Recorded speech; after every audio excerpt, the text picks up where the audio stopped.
여러분 반갑습니다. 오늘은 2021년 6월 13일 교회력으로 성령 강림 후 세 번째 주일입니다. 온타리오주 전체에 내려졌던 스테이 앳 홈, 집에 머무르라고 하는 긴급 조치는 해제가 되어졌고요. 우리 사회봉사가 점점 풀리고 있습니다. 코로나 바이러스 확진자들도 많이 숫자가 줄었고요. 이것은 곧 우리들의 일상이 점점 더 회복되어져 가고 있다는 것을 의미합니다. 또한 우리가 다시 모여서 예배하는 그날이 다가오고 있다는 이야기도 되겠습니다. 물론 지금의 예배도 하나님께서 기쁘게 받으시는 예배인 것은 분명하지만 우리들이 더 온전히 하나님 앞에 모여서 예배하는 그날을 기대하면서 우리는 이 시간들을 잘 함께 슬기롭게 지나가야 될 것 같습니다. 시절은 점점 더 실록이 짙어지면서 초록으로 변해가고 있듯이 우리의 신앙도 더 하나님 안으로 깊이 들어가면서 하나님을 닮아가는 거룩의 성품이 우리 안에 나타나기를 원합니다. 오늘도 이 예배가 그렇게 하나님 앞으로 한 걸음 한 걸음 더 가까이 나아가는 그런 예배가 되기를 간절히 소망합니다.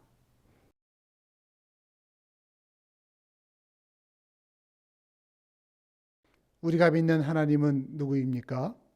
나는 전능하신 아버지 하나님, 천지의 창조주를 믿습니다. 우리가 믿는 예수 그리스도는 어떤 분입니까? 나는 그의 유일하신 아들, 우리 주 예수 그리스도를 믿습니다. 그는 성령으로 잉태되어 동정녀 마리아에게서 나시고 본디오 빌라도에게 고난을 받아 십자가에 못 박혀 죽으시고 장사된 지 사흘 만에 죽은 자 가운데서 다시 살아나셨으며 하늘에 오르시어 전능하신 아버지 하나님 우편에 앉아 계시다가 거기로부터 살아있는 자와 죽은 자를 심판하러 오십니다. 또 우리가 믿는 것은 무엇입니까? 나는 성령을 믿으며 거룩한 공교회와 성도의 교제와 죄를 용서받는 것과 몸의 부활과 영생을 믿습니다. 아멘.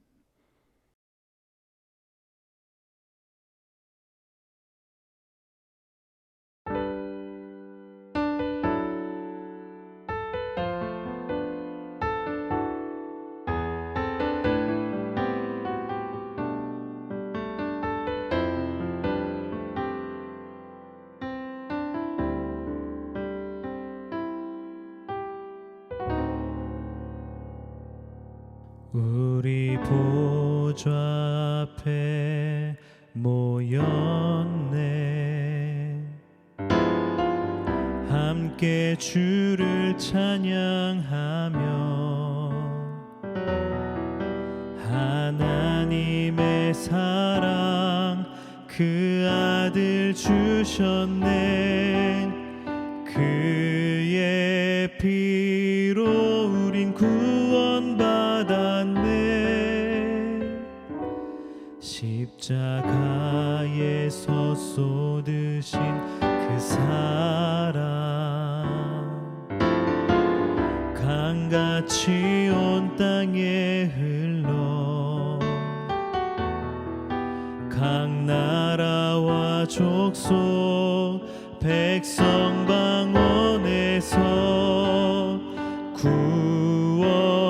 구원받고 주 경배드리네.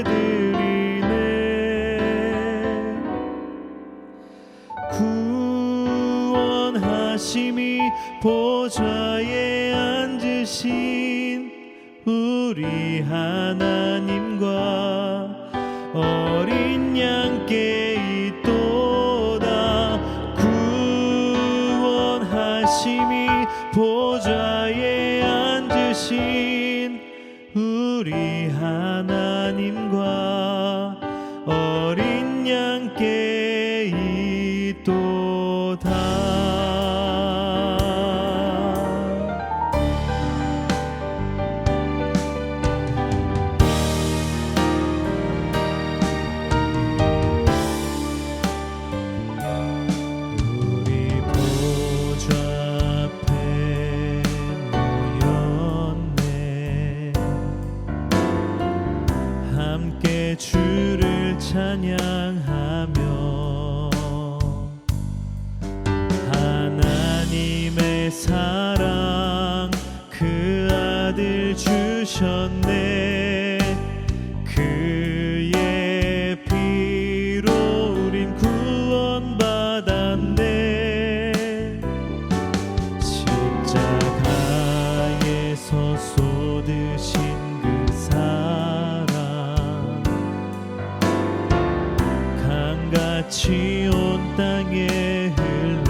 경배드리네.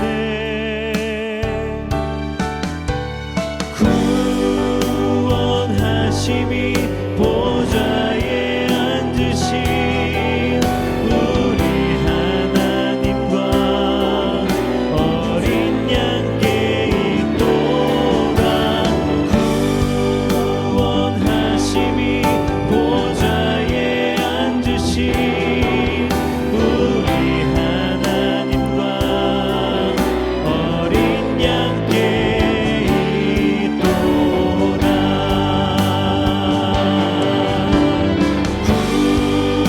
구원하심이 보좌에 앉으신 우리 하나님과 어린 양께 있도다.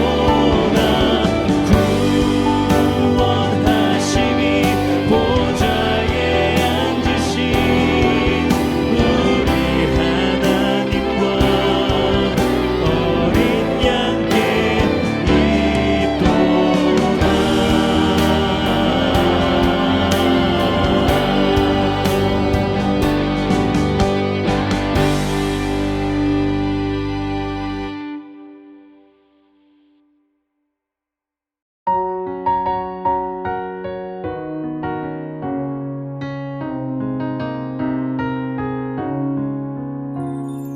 달고 묘한 그 말씀, 생명의 말씀은 귀한 그 말씀 진실로 생명의 말씀이 나의 길과 믿음 밝히 보여주니 아름답고 귀한 말씀 생명샘이로다. 아름답고 귀한 말씀 생명샘이로다.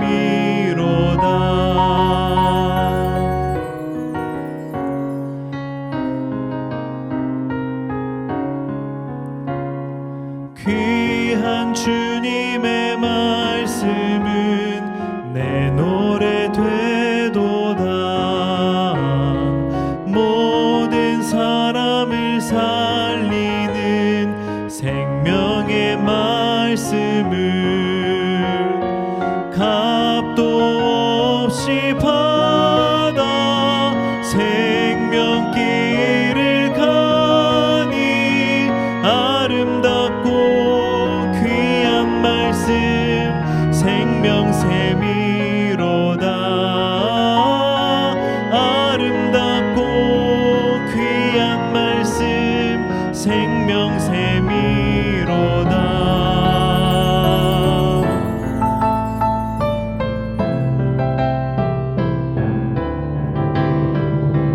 널리 울리어 퍼지는 생명의 말씀을 마음의 용서와 평안을 골고루 주나니 다만 예수 말씀 듣고 복을 받네. 아름답고 귀한 말씀 생명샘이로다. 아름답고 귀한 말씀 생명샘이로다.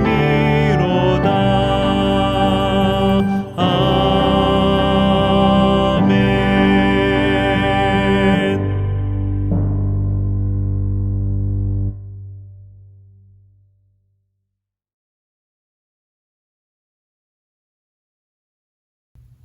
사랑의 하나님, 은혜에 감사를 드립니다.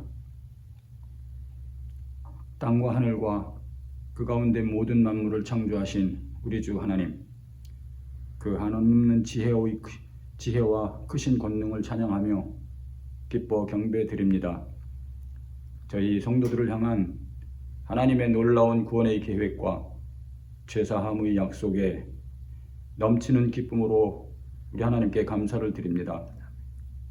우리 모두 하나님을 알고 경배하는 백성이 되어 매 순간마다 하나님의 말씀에 비추어 우리 삶을 돌아보고 회개하며 성실함과 진실함으로 하나님의 법도를 배우고 지켜 살 수 있도록 인도하여 주시옵소서. 하나님의 법도는 우리 영혼의 등불이요 하나님의 말씀은 우리 생명의 양식입니다. 코로나 바이러스의 창궐로 인해서 우리 삶에 어려움이 왔고 다양한 변화가 시작된 지 어느덧 1년이 넘었습니다. 아버지 하나님, 저희의 연약함을 기억하여 주시옵소서. 이 상황 속에서도 하나님께서 저희를 지켜주시고 사랑하시며 함께 동행하고 계심을 우리 모두 알게 하여 주시옵소서.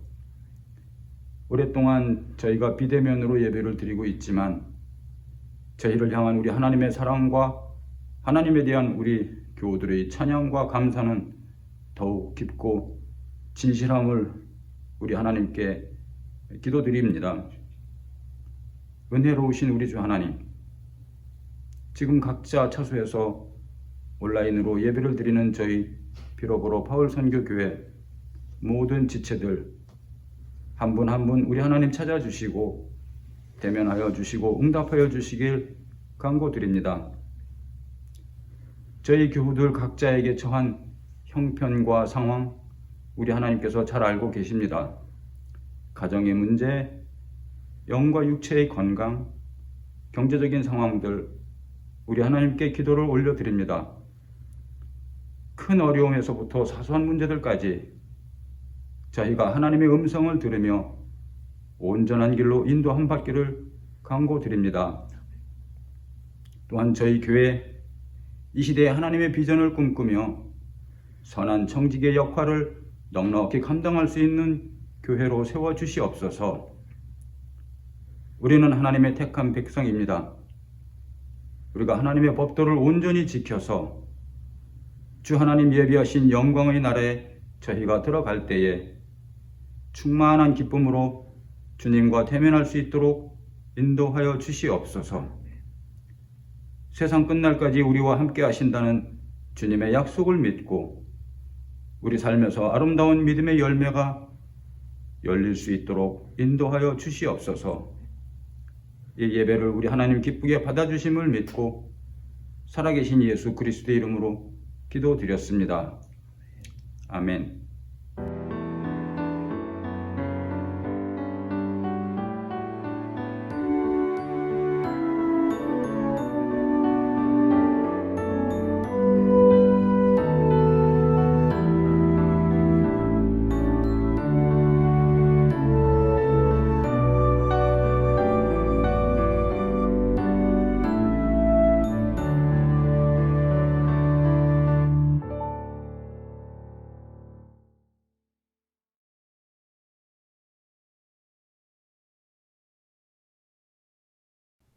교회 소식 알려드립니다. 오늘 교회력으로 성령 강림 후 세 번째 주일이 이어지고 있습니다.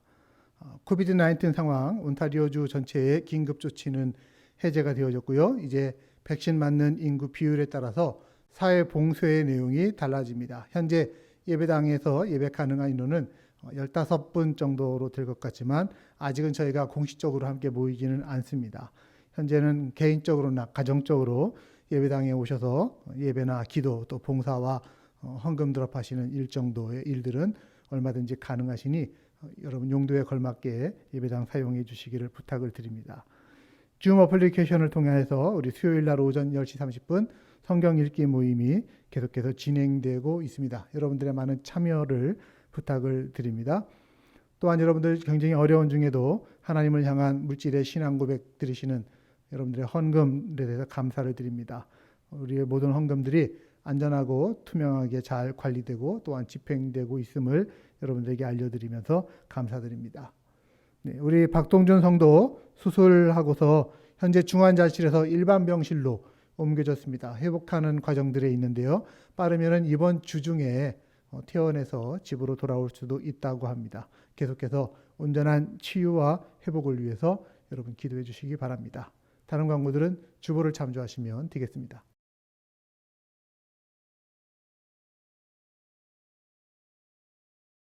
이 시간 하나님께서 오늘 저희에게 주시는 하나님의 말씀을 봉독합니다. 오늘 하나님 말씀은 구약성경 시편 1편의 말씀입니다.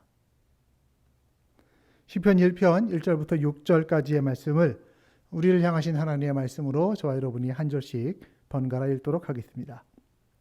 1절입니다. 복 있는 사람은 악인들의 꾀를 따르지 아니하며 죄인들의 길에 서지 아니하며 오만한 자들의 자리에 앉지 아니하고 오직 여호와의 율법을 즐거워하여 그의 율법을 주야로 묵상하는도다. 그는 시냇가에 심은 나무가 철을 따라 열매를 맺으며 그 잎사귀가 마르지 아니함 같으니 그가 하는 모든 일이 다 형통하리로다. 악인들은 그렇지 아니하며 오직 바람에 나는 겨와 같도다. 그러므로 악인들은 심판을 견디지 못하며 죄인들이 의인들의 모임에 들지 못하리로다. 무릇 의인들의 길은 여호와께서 인정하시나 악인들의 길은 망하리로다. 아멘. 하나님의 말씀입니다.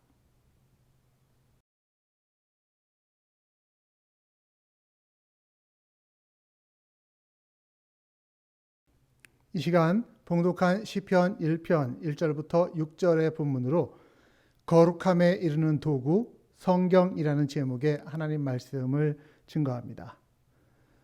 저는 지난 주일에 하나님께서 우리 교회와 또 성도들에게 주신 하나님의 임재와 구원의 약속, 그 임마누엘의 약속을 우리한테 주시면서 그 약속을 받은 하나님의 백성인 우리들은, 교회인 우리들은 어떻게 해야 한다?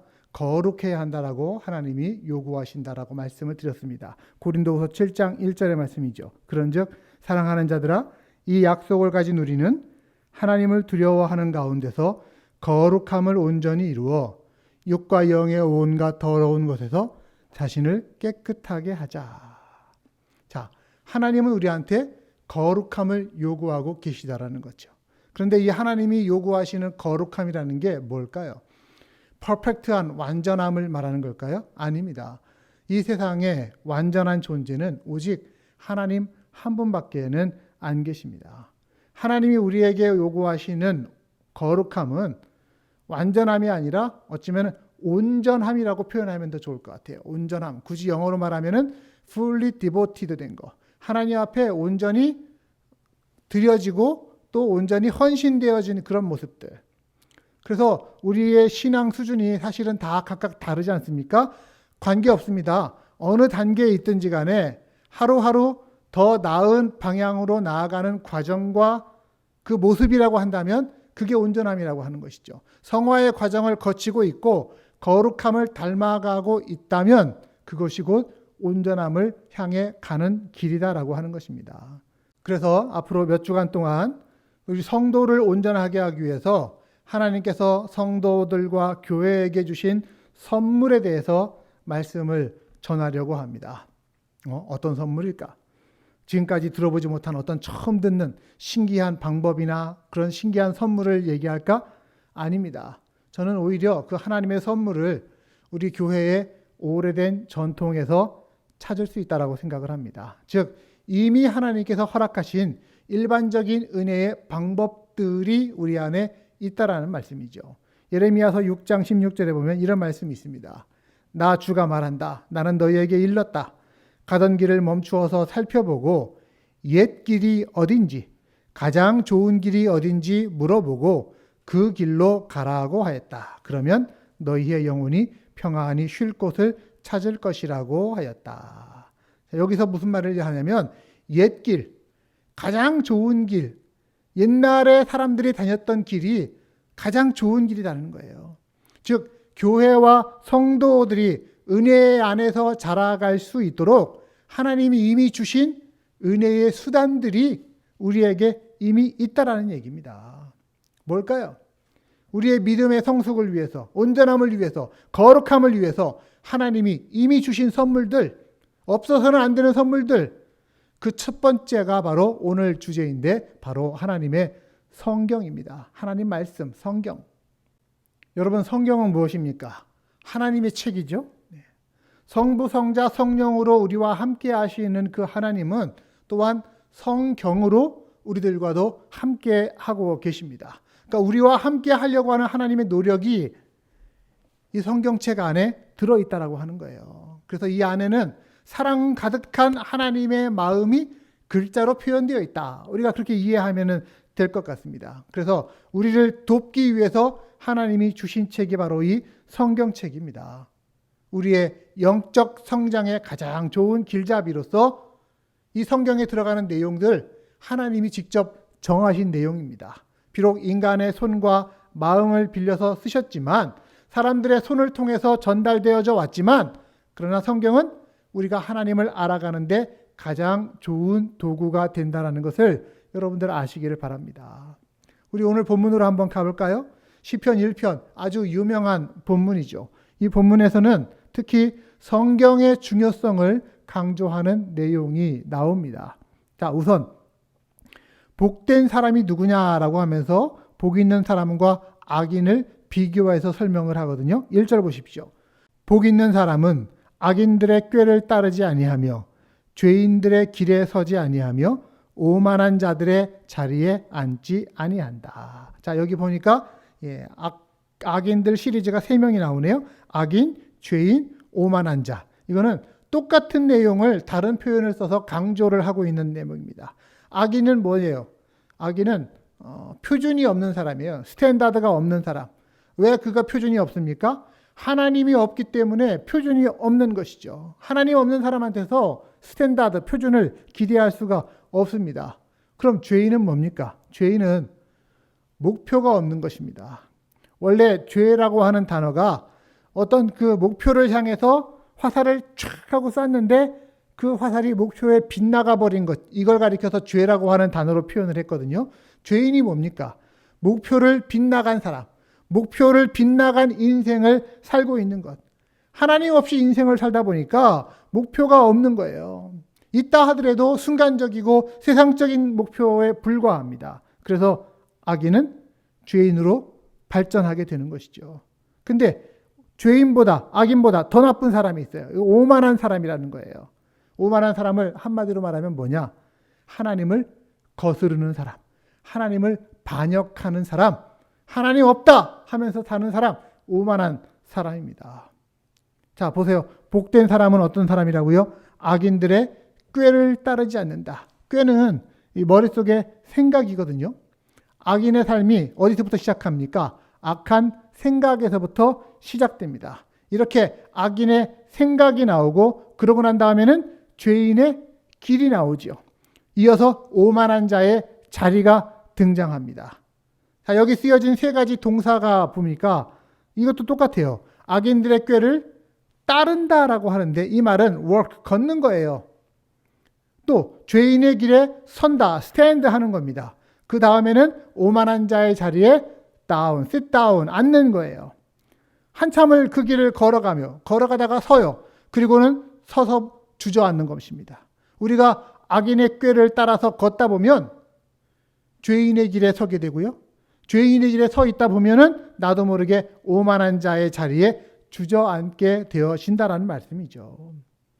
여러분, 우리가 여기서 주의해야 될 게 뭐냐면 악인이라고 하니까 어떤 도덕적인 의미에서 악질적인 사람, 이런 사람들을 생각하는데 성경이 말하는 악인은 그게 아닙니다. 성경은 악인을 뭐라고 표현하냐면 삶의 표준이 없는 사람, 즉 하나님이 그 안에 없는 사람, 이 사람이 바로 악인이라고 하는 것입니다. 그래서 우리가 볼 때 도덕적으로 저 사람 참 그래도 착해, 괜찮아 보여 라고 하는 사람들 중에도 악인들은 얼마든지 많이 있습니다.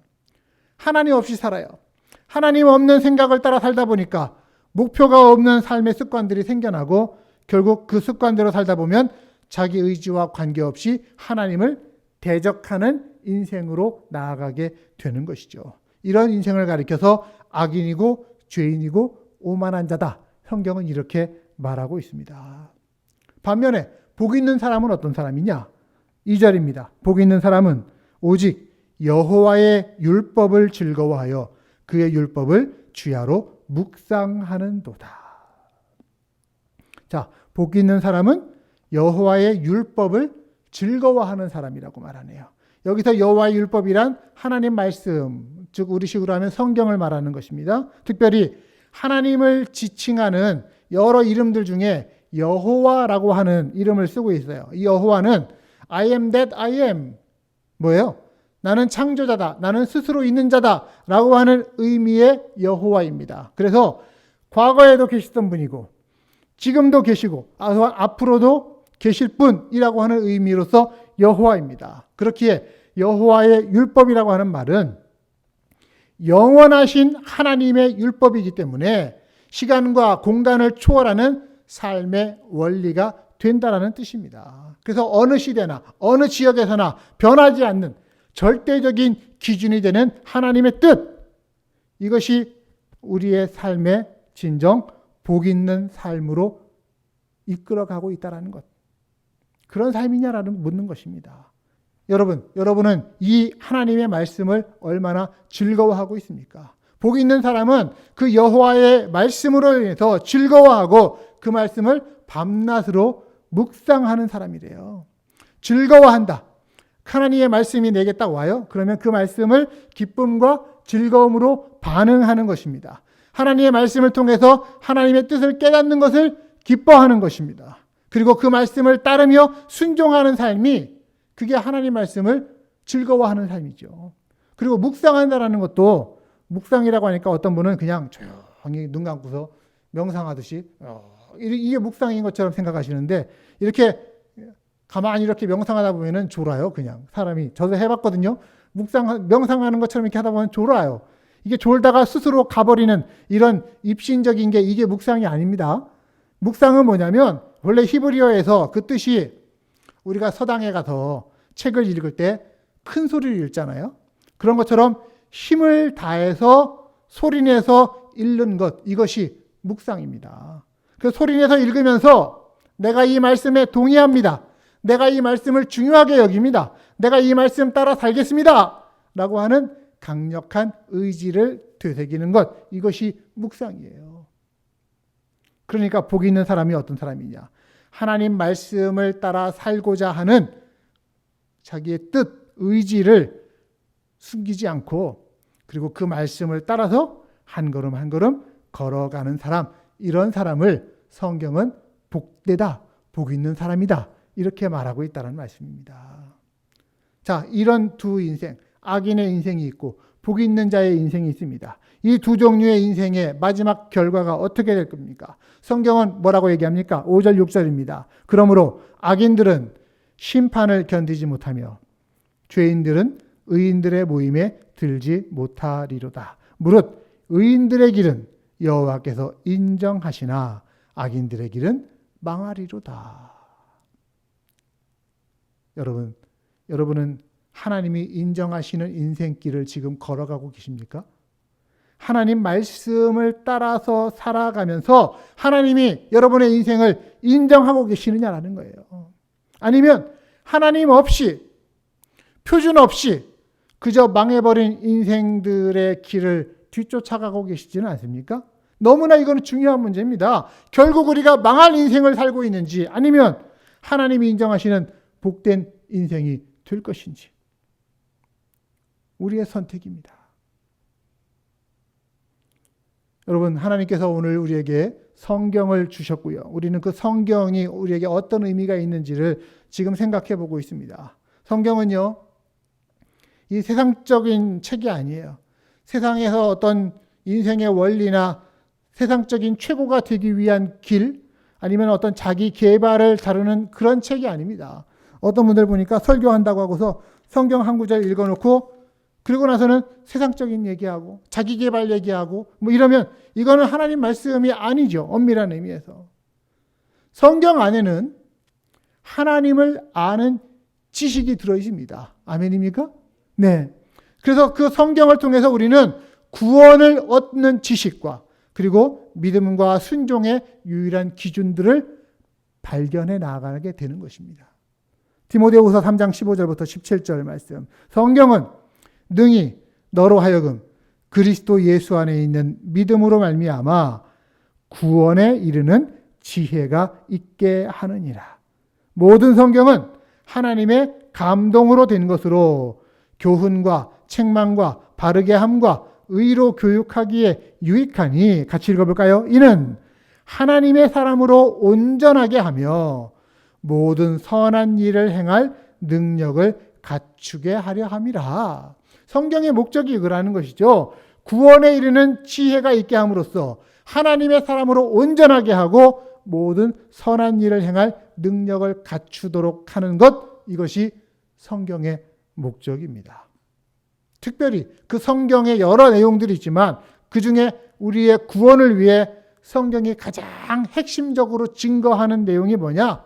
성경의 핵심 내용 뭘까요? 예수 그리스도죠. 예수 그리스도. 주 예수 그리스도의 구원 사역, 이것이 성경의 핵심입니다. 이걸 성경에서 붙들어야만 되는 거예요. 성경에서 이거를 찾으려고 해야 되지, 성경 갖고 다른 거를 증명하려고 어디다가 성경 갖다 붙이려고 하지 마십시오, 여러분. 물론 성경 안에 기록된 구절들이 모든 것이 다 값진 구절들이지만 성경 안에는 우뚝 솟아있는 한 진리가 있습니다. 한 메시지가 있습니다. 그게 뭡니까? 고린도전서 15장 3절입니다. 나도 전해받은 중요한 것을 여러분에게 전해드립니다. 그것은 곧 그리스도께서 성경대로 우리 죄를 위하여 죽으셨다는 것과 무덤에 묻히셨다는 것과 성경대로 사흘날에 살아나셨다는 것입니다. 아멘. 여기서 성경대로라고 하는 말이 뭐겠습니까? 성경이 말하는 핵심이 이거라는 거예요. 성경이 말하는 핵심이 우리 죄를 위해서 그리스도께서 죽으셨다라는 것, 무덤에 묻히셨다라는 것, 그리고 또한 사흘 만에 살아나셨다라고 하는 것. 누가? 예수께서. 그래서 성경은 예수가 그리스도이시다, 예수가 그리스도이시다 라고 하는 이 메시지가 추춧돌이에요. 이걸 벗어나면 성경이 아닙니다. 우리는 이 예수님을 더 잘 알기 위해서 성경을 읽고 또 성경 공부도 하고 성경 암송도 하고 성경 묵상하고 이렇게 설교하고 하는 이유가 다 예수가 그리스도이심을 알기 위해서, 전하기 위해서 하는 것임을 여러분 기억하시기를 바랍니다. 그래서 찬송 중에 보면 이런 찬송이 있죠. 예수 더 알기 원하네, 크고도 넓은 은혜와 대속해 주신 사랑을 간절히 알기 원하네, 성령이 스승되셔서 진리를 가르치시고 거룩한 뜻을 깨달아 예수를 알게 하소서, 성령의 감화 받아서 하나님 말씀 배우니 그 말씀 한 절 한 절이 내 맘에 교훈되도다. 내 평생의 소원, 내 평생의 소원, 대속해 주신 사랑을 간절히 알기 원하네. 아멘. 성경이 우리에게 주고자 하는 것도 그 예수 그리스도의 그 구속해 주신 사랑이고, 우리가 일평생 간절히 알기 원하는 것도 그 예수 그리스도의 사랑이 되어야 할 줄로 믿습니다. 우리가 성경을 읽으면서 예수 그리스도께서 우리의 구원을 위해서 하신 일들을 깨닫고 죽게 돌아오는 믿음이 여러분들에게 더욱 풍성해지시기를 주님의 이름으로 축복합니다. 또한 우리는 성경을 읽으면서요, 유익이 또 있어요. 그것은 우리의 감정과 우리의 생각과 또 우리의 성품과 우리의 의지가 바뀝니다. 어떻게 바뀌느냐? 예수님을 닮아가면서 바뀌게 되어집니다. 시편 51편 6절 10절 보십시오. 보소서, 주께서는 중심이 진실함을 원하시오니 내게 지혜를 은밀히 가르치시리이다. 하나님이여, 내 속에 정한 마음을 창조하시고 내 안에 정직한 영을 새롭게 하소서. 하나님이 우리 안에 이미 창조하셨지만, 하나님이 이미 우리를 창조하셨지만 또한 깨끗한 마음들을 주시고 또 정직한 영을 자꾸자꾸 새롭게 하신다라고 하는 거예요. 성경을 통해서 하나님의 영이 우리 안에 역사함으로 말미암아서 우리의 죄악된 성품들의 새로운 창조가 빚어지는 것입니다. 그래서 우리의 내면이 점점 예수 그리스도의 형상을 닮아가게 되는 것이죠. 그래서 하나님과 동행하는 것이 즐겁고 하나님과 동행하는 게 어색하지거나 하지 않고 자연스럽고, 그리고 그 마음의 중심이 예수님을 닮아가게 되어지는 것. 이게 신앙생활의 목적이에요. 여러분, 우리 기독교의 목적은요, 나중에 죽어서 천국 가는 것만이 아닙니다. 물론 그것도 있지만 그것만이 아니에요. 우리가 또한 이 땅을 살면서 우리 각자가 하나님의 나라가 되어지는 것. 내 안에 이루어지는 하나님의 통치. 이것이 이루어지는 것. 그래서 살아가는 순간순간을 통해 우리 한 사람 한 사람이 그리스도의 형상을 닮아가는 것이 필요합니다. 우리 내면 세계가 예수님을 점점 닮아가서 우리가 생각하는 것이나 우리가 말하는 것이 예수님과 점점 비슷해지는 거예요. 그 우리의 마음이나 예수님 마음이나 크게 별반 다르지 않아질 때 이걸 가리켜서 성결, 성화라고 말하는 것입니다. 성경은 우리를 그렇게 성결, 성화의 길로 안내합니다. 또한 성경은요, 우리가 믿음을 가지고 이 땅을 살아가는 과정 속에서 우리를 붙들어주고 또 우리를 승리하게 하는 도구가 된다는 사실을 여러분 또 기억하십시오. 우리 예수님이 광야에서 시험을 당하실 때요, 뭘로 그 시험을 이기십니까? 말씀으로 이기세요. 하나님의 말씀으로 그 시험을 이깁니다. 그리고 또한 그 내용 중에도 보니까 성경 말씀이야말로 우리 신자의 삶에서 가장 절대적인 중심을 차지한다라고도 말씀하셨습니다. 마태복음 4장 4절입니다. 예수께서 대답하셨다. 성경에 기록하기를 사람이 빵으로만 살 것이 아니라 하나님의 입에서 나오는 모든 말씀으로 살 것이다.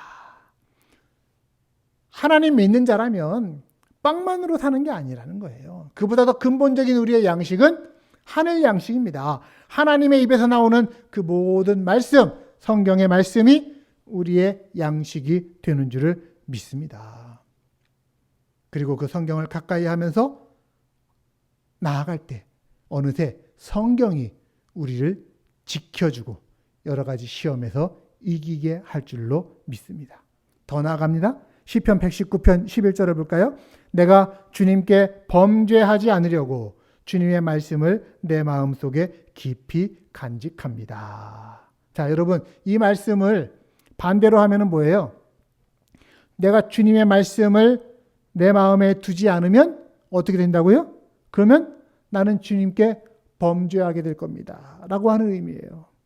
우리가 하나님 말씀을 가까이 하지 않고 하나님 말씀을 마음에 담아두지 않으면 하나님의 뜻과 멀어지면서 범죄한 악인들의 인생을 살 수밖에 없다라는 의미입니다. 즉 하나님의 말씀은 우리로 하여금 하나님 앞에서 범죄하지 않도록 우리를 붙잡아 준다라고 하는 사실도 우리는 기억해야 됩니다. 이처럼 성경은 모든 믿는 자의 구원을 주시는 하나님의 능력이 됨과 동시에 또한 우리가 신앙생활하면서 우리의 신앙이 성장하는 데 가장 좋은 도구, 자극제, 촉매제가 된다는 것을 우리는 알아야 할 것입니다. 자, 여러분 얼마나 좋아요, 성경이. 얼마나 유익한 점이 많습니까? 이 성경을, 그 유익을 내 것으로 만들려면 어떻게 해야 될까요? 성경을 읽어야죠. 성경을 배워야죠. 성경을 공부하고 이해하고 내 삶에 적용하려고 노력해야죠. 이거는 뭐 성숙한 신자이건 아니면은 이제 최근에 믿기 시작한 신도이건 마찬가지입니다. 우리 그리스도인들의 성숙을 향한 여정은 하나님의 존재, 하나님의 뜻, 하나님이 우리를 위해서 하신 일들, 그리고 하나님의 약속을 아는 지식 위에 세워집니다. 그 지식은 어디서부터 나옵니까? 하나님의 성경에서부터 나오는 것이죠. 우리 중에 어떤 분들은 혹시 이런 분들이 안 계실까 몰라요. 기독교가 아니라 우심교를 믿으시는 분들. 우심교. 우심교가 뭔지 아세요, 여러분? 우리 심심한데 교회 나가볼까? 이게 우심교예요. 네. 예수님 믿기 위해서 오는 게 기독교라면은 우리 심심한데 교회나 다녀볼까? 여러분, 신앙생활을 우리가 장난삼아 하는 것이 아닌 이상 하나님 말씀 읽고 공부해야 됩니다. 하나님을 아는 지식에서 자라가야만 되는 것입니다. 베드로후서 3장 18절 말씀 같이 읽습니다. 오직 우리 주 곧 구주 예수 그리스도의 은혜와 그를 아는 지식에서 자라가라. 아멘. 그리고 그 지식으로 인해서 자라가면서 점점 변화되어지는 나 자신을 기뻐하는 것, 즐거워하는 것. 이것이 성경과 동행하는 것입니다. 여러분, 그런 삶이 저절로 우리에게 잡힐까요?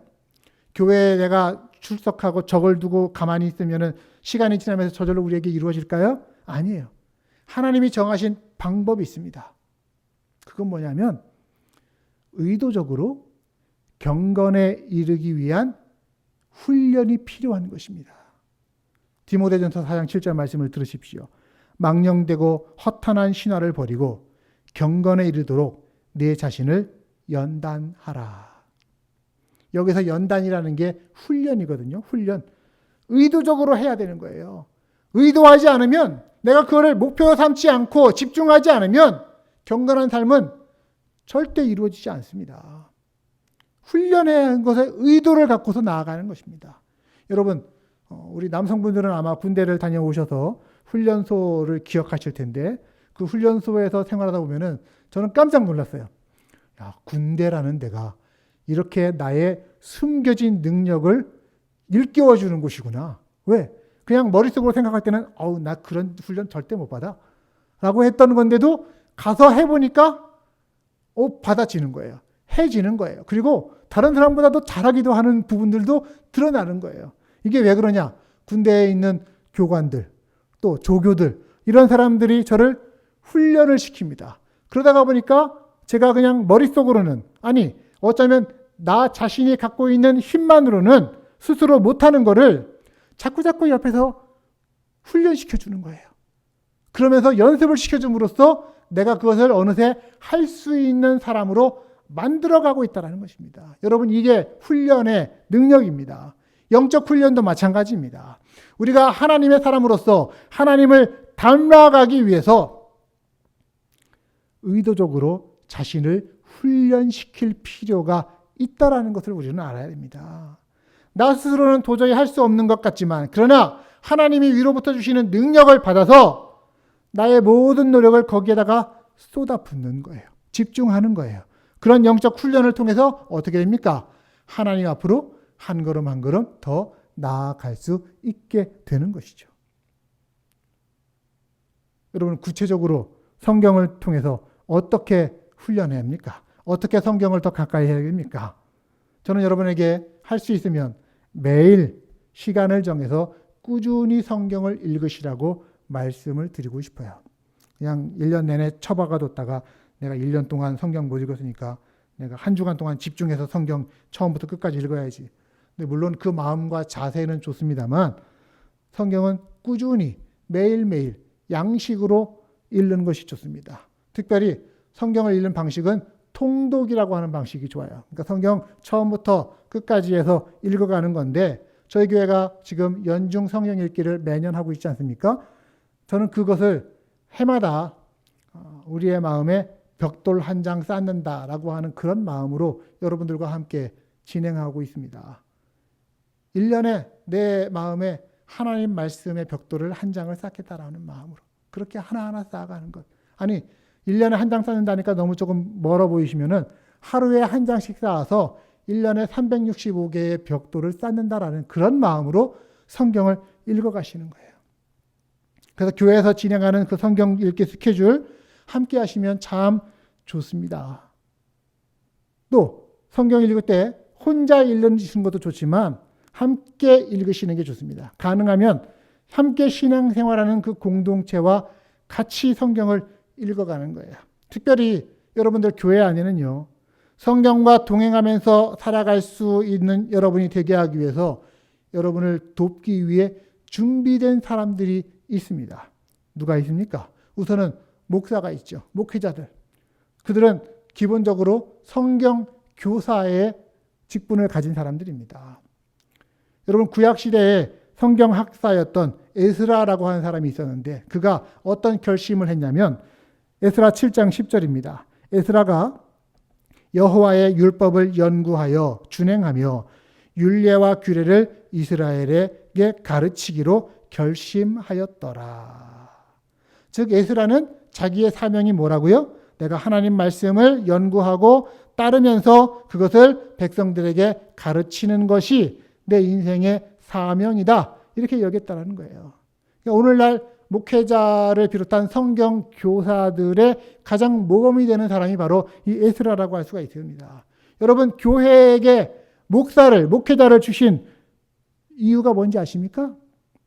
성경을 가르치고 전파하는 거예요. 하나님의 백성으로 온전하게 되고 구원에 이르게 하는 것, 이게 성경의 목적이기도 하고 목회자를 주신 목적이기도 합니다. 똑같아요. 하나님이 그 백성들에게 은혜를 주시기 위해서 성경도 주셨고 또한 목회자도 주셨다는 것들을 여러분 기억하십시오. 그래서 목회자를 잘 활용하시기를 바라요, 여러분들. 목회자인 저로서는 제가 성경을 대할 때 갖는 자세가 이것입니다. 말씀의 봉사자. 제가 다른 여러 봉사들을 교회 안에서도 하지만 기도의 봉사자도 있고요. 또 행정의 봉사자도 그런 역할들을 하지만 성경에 대해서는 말씀의 봉사자로서 여러분 앞에 섭니다. 저를 통해서 가르쳐지고 선포되어지는 그 하나님의 말씀이 여러분들, 우리 교회 성도들의 영적 상태를 결정한다라고 하는 그런 아주 중요한 마음으로서 그렇게 제가 살아가고 있습니다. 제 안에 성경적인 체계들, 사실 저는 솔직히 말하면 성경 옛날에 잘 안 읽었어요. 신학생 때도 성경을 잘 안 읽었던 그런 불량 신학생이었습니다. 여러분께 제가 말씀드리지 않았습니까? 하지만 어느덧 점점 성경을 읽어가면서 성경 안에 이런 내용들이, 이런 진리들이, 이렇게 나를 변화시키는 능력들이 있구나. 그리고 이것들을 함께 나누어야 되겠다. 그 성경의 체계들을 내 안에 쌓아가면서 경험하고 그것들을 여러분들과 함께 나누고 함께 우리가 성장하기를 바라는 마음으로 저는 그렇게 목회를 하고 있습니다. 목회자만 그렇습니까?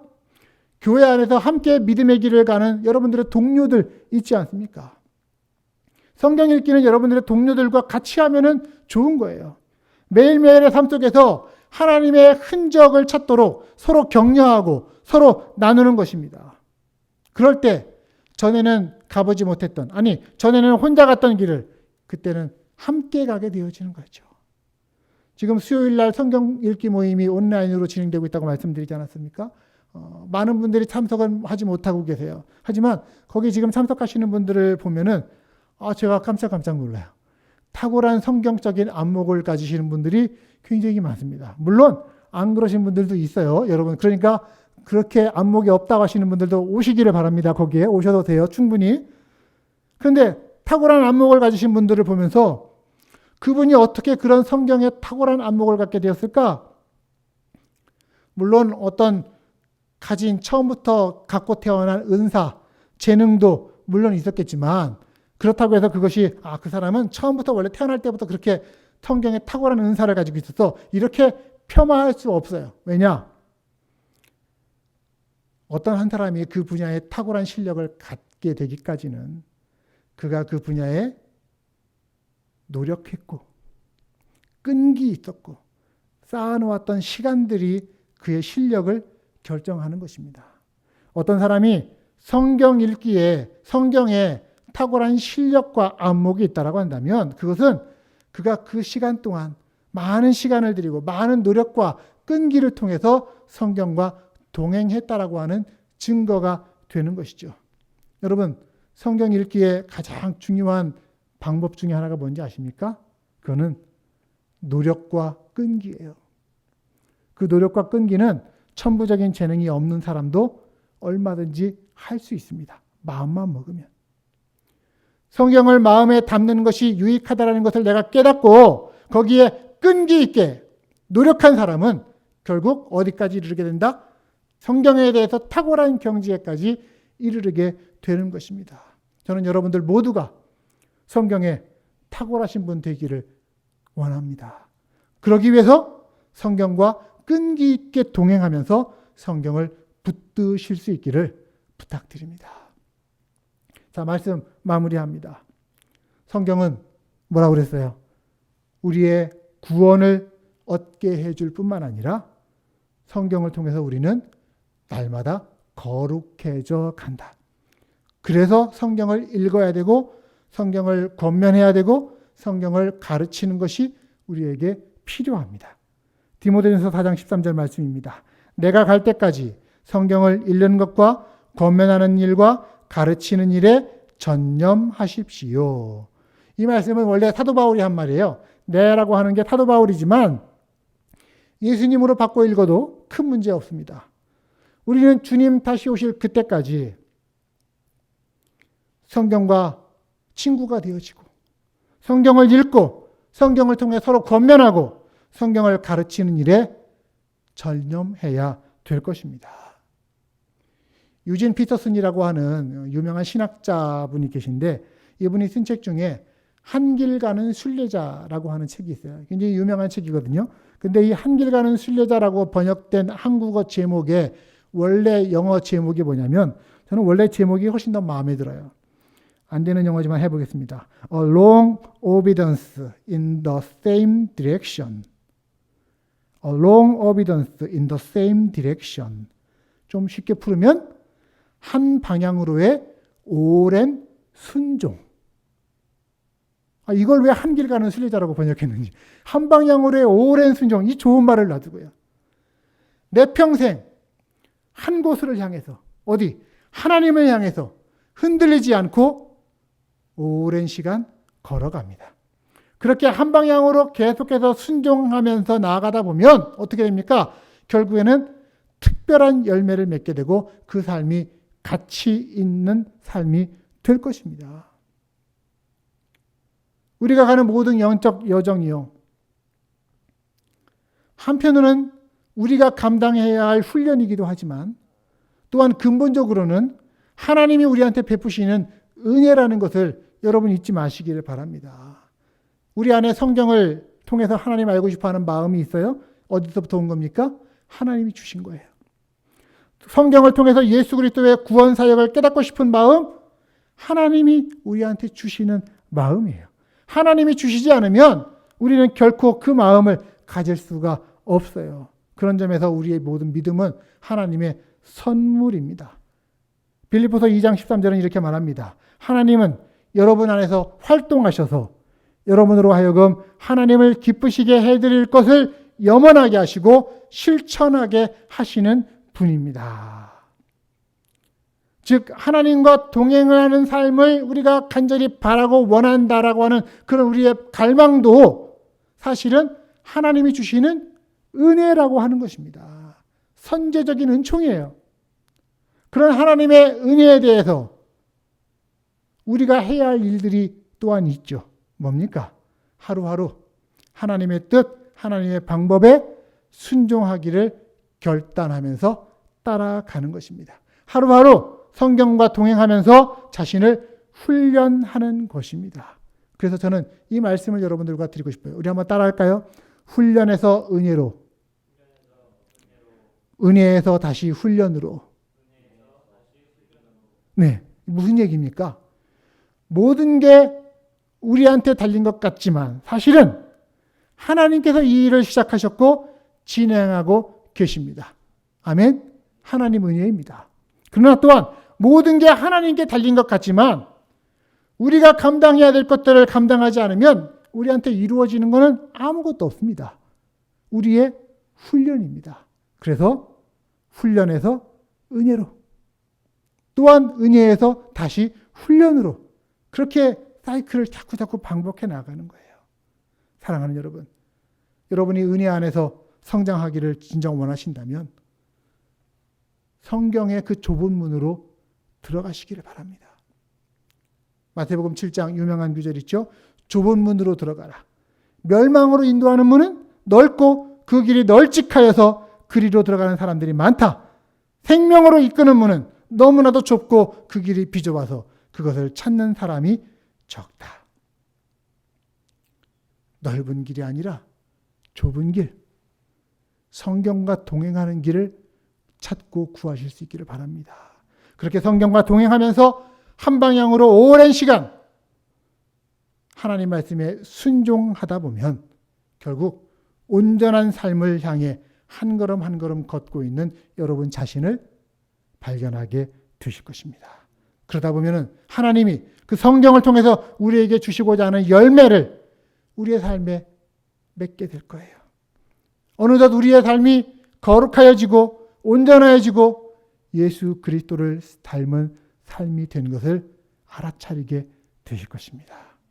우리 주 말씀 향하여 다시 출발합시다. 올 초에 시작했던 그 성경 읽기, 지금까지 내가 좀 잘 못했어도 상관없어요. 오늘부터, 지금부터 다시 시작하면 되는 거예요.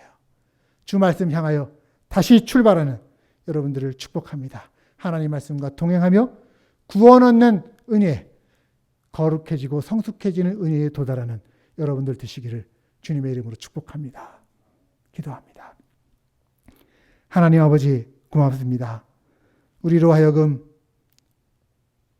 하나님 안에서 더욱더 온전하여지고 거룩해지기 위해서 하나님이 이미 우리에게 주신 은혜의 도구들이 있음을 압니다. 특별히 오늘은 하나님의 말씀이 아주 오랜 전통 가운데서 우리를 거룩함에 이르게 하는 도구로서 존재해왔고, 또한 하나님이 그것을 우리에게 요구하고 계심을 저희들 깨닫게 되면서 이 하나님 말씀 붙들기를 원합니다.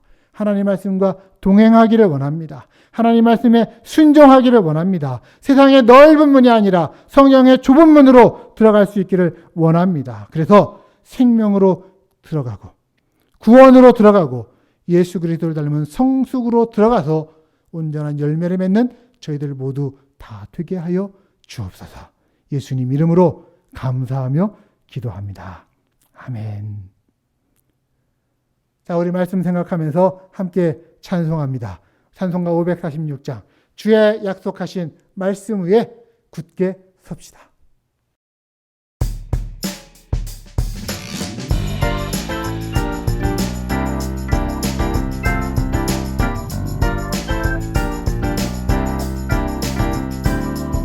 주님 약속하신 말씀 위에서 영원토록 주를 찬송하리라. 소리 높여 주께 영광 돌리며 약속 믿고 굳게 서리라. 굳게 서리 영원하신 말씀 위에 굳게 서리. 굳게 서리 그 말씀 위에 굳게 서리라.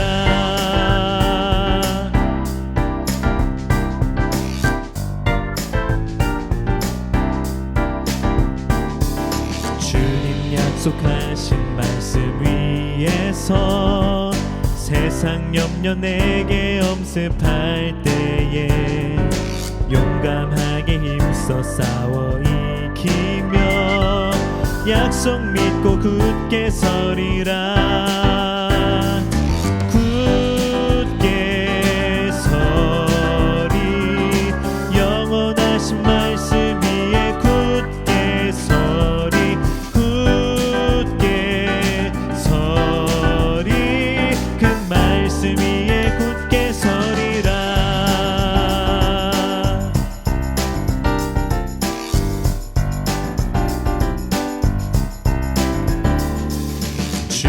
약속하신 말씀 위에서 영원하신 주의 사랑 힘입고 성령으로 힘써 싸워 이기며 약속 믿고 굳게 서리라.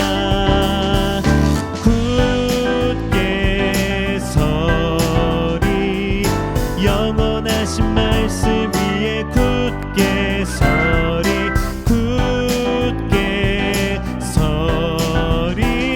그 말씀 위에 굳게 서리라.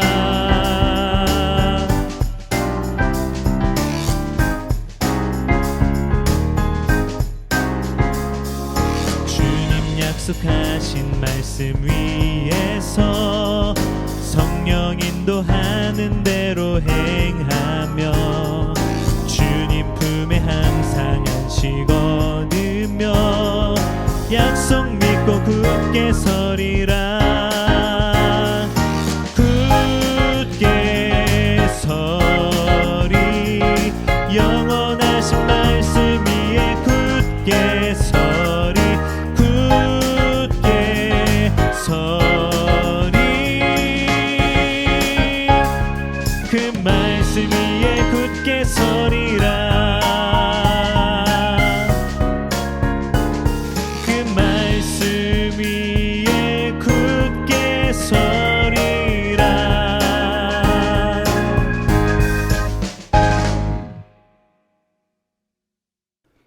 시간 드린 예물 위해 기도합니다.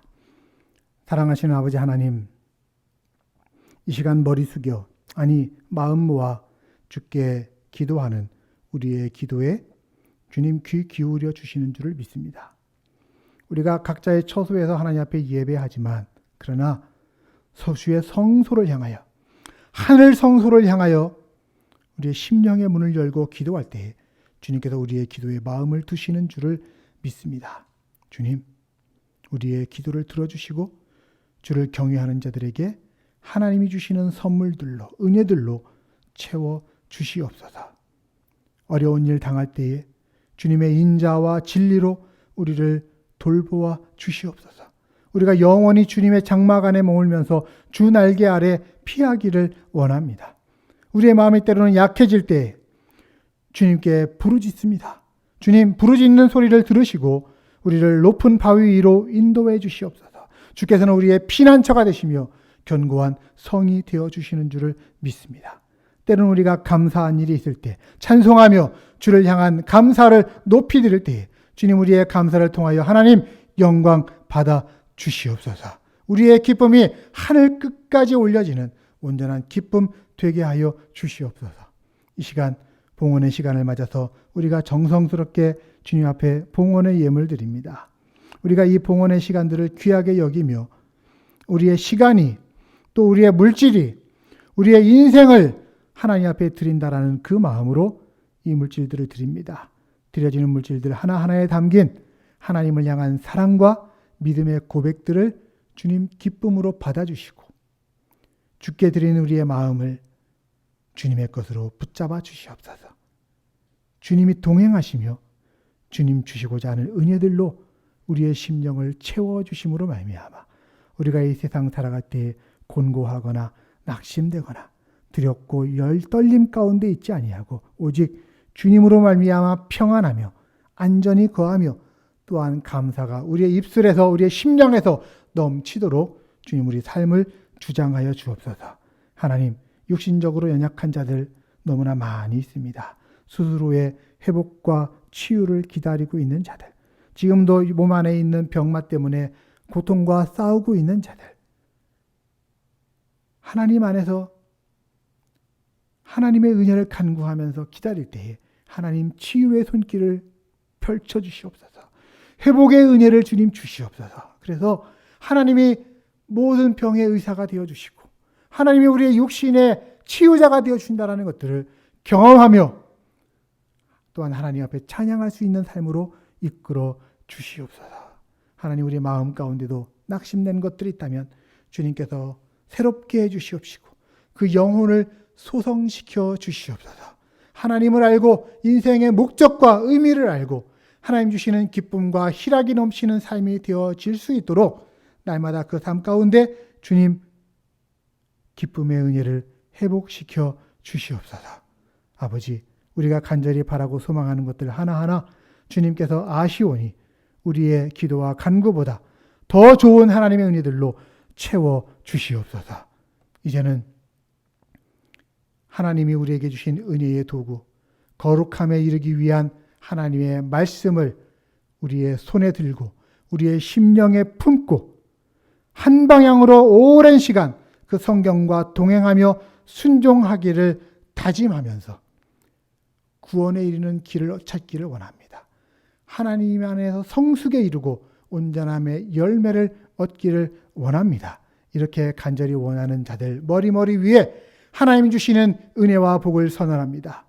하나님께서는 내게 복을 주시고 너를 지키시기를 원하시며 하나님께서는 그 얼굴을 내게 비추사 은혜 베푸시기를 원하시며 하나님께서는 그 얼굴을 내게로 향하여 드사 평강 주시기를 원하시니 예수 그리스도의 은혜와 하나님의 사랑하심과 성령의 교통하심이 너희 무리와 함께 있을지어다.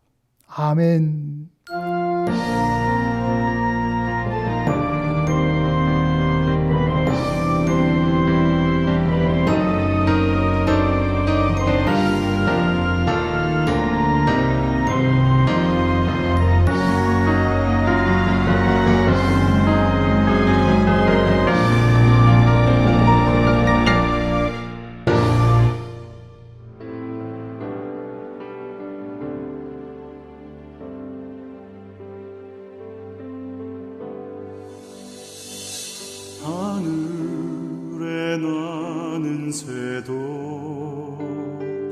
주 손길 돌보시네. 온 땅에 충만한 주 사랑으로 내 마음을 더 크소서. 주 나를 부르셨네. 주의 영광 위해 모든 사람 이끄소서. 주의